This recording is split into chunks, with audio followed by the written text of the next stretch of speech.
শিক্ষার্থীরা তোমাদের দশম শ্রেণী গণিতে প্রি টেস্ট পরীক্ষা অর্থাৎ প্রাক নির্বাচনী পরীক্ষা 2025-এর প্রশ্ন ও ফাইনাল সাজেশন নিয়ে হাজির হয়ে গেলাম, যেগুলো তোমাদের জন্য খুবই জরুরি। শিক্ষার্থীরা প্রথমে সাজেশন দেখে নাও। তোমাদের বীজগণিতের ক বিভাগ অংশে আমরা দ্বিতীয় অধ্যায়ে রেখেছি তোমাদের পাঠ্য বইয়ের অনুশীলন 2.1-এ তোমরা 4, 8, 10, 11, 12 এই অঙ্কগুলো খুব ভালো করে করবে এবং তোমাদের পাঠ্য বই 2.1-এর উদাহরণে 12 ও 13 নম্বর অঙ্কটি অবশ্যই করবে। অনুশীলনী 2.2 যাদের রয়েছে তারা 14, 15, 17, 21, 22 এই অঙ্কগুলো করবে এবং উদাহরণ 24 ও 25 এই অঙ্কগুলো করবে। শিক্ষার্থীরা তোমাদের তৃতীয় অধ্যায় রয়েছে, তৃতীয় অধ্যায়ে তোমাদের অনুশীলনী 3.1-এ 6, 7, 8, 11, 15 এই অঙ্কগুলো করবে এবং উদাহরণে 10 ও 11 করবে। অনুশীলনী 3.2-এ তোমাদের 10, 11, 14, 15, 17 এই অঙ্কগুলো করবে এবং উদাহরণ 16, 17 করবে। এবং অনুশীলনী 3.3-এ তোমাদের 23, 26, 28, 29, 30, 31 এই অঙ্কগুলো করবে এবং উদাহরণে 27 ও 28 নম্বর অঙ্কগুলো করবে।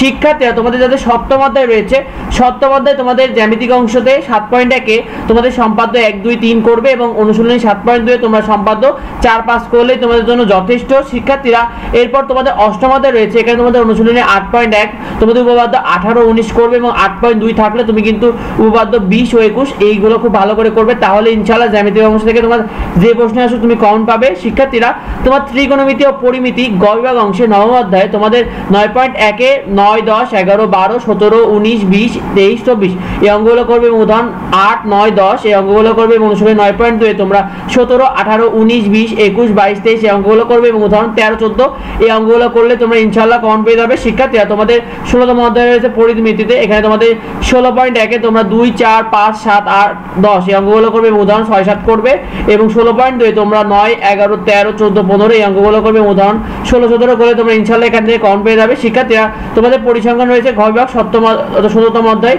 17 অধ্যায় তোমাদের কিন্তু 12, 13, 14, 15 অনুশীলনী অঙ্কগুলো করবে এবং উদাহরণ 12, 13 করলে তুমি ইনশাআল্লাহ এখান থেকে 2 সেট প্রশ্ন কমন পেয়ে যাবে। শিক্ষার্থীরা তোমাদের গণিত প্রশ্ন কিন্তু সৃজনশীল অংশে 50 নম্বর থাকবে, যেখানে ক বিভাগ বীজগণিত 2 সেট, খ বিভাগ জ্যামিতিতে 2 সেট, গ বিভাগ ত্রিকোণমিতি পরিমিতি থেকে 2 সেট এবং ঘ বিভাগ পরিসংখ্যান থেকে 2 সেট আসবে।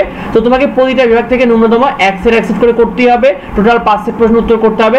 সংক্ষিপ্ত প্রশ্ন তোমাদের 20 নম্বর থাকবে, যেখানে 2 মার্ক করে একটা সংক্ষিপ্ত প্রশ্নে 15টা সংক্ষিপ্ত থাকবে, তোমার 10টা সংক্ষিপ্ত প্রশ্ন উত্তর করতে হবে। আর তোমাদের বীজগণিত এমসিকিউ 30 নম্বর থাকবে, যেখানে বীজগণিতে 12 থেকে 15টি, জ্যামিতিতে 10 থেকে 13টি, ত্রিকোণমিতিতে ও পরিমিতিতে 5টি এবং পরিসংখ্যান থেকে 5টি করে এমসিকিউ থাকবে। তো ভিডিওটি এই পর্যন্ত। আমার জানেন তোমরা প্রতিটি সাবজেক্টে সাজেশন পেয়ে যাবে, সেই সাথে প্রতিটা বিষয়ে তোমরা ফ্রিতে শিটও পেয়ে যাবে। অবশ্যই সাবস্ক্রাইব করে রাখো, কিভাবে তুমি বিভিন্ন রকম ট্রিক্সও জানতে এবং তোমার এডুকেশনাল ভিডিও পেতে অবশ্যই আমাদের চ্যানেলকে সাবস্ক্রাইব করে রাখো। তোমাদের কার কি পরীক্ষা কমেন্টে আমাদেরকে জানিও, আর কার কার গণিত পরীক্ষা সেটাও কমেন্টে জানিও। দেখাই পরবর্তী ভিডিওতে। ধন্যবাদ।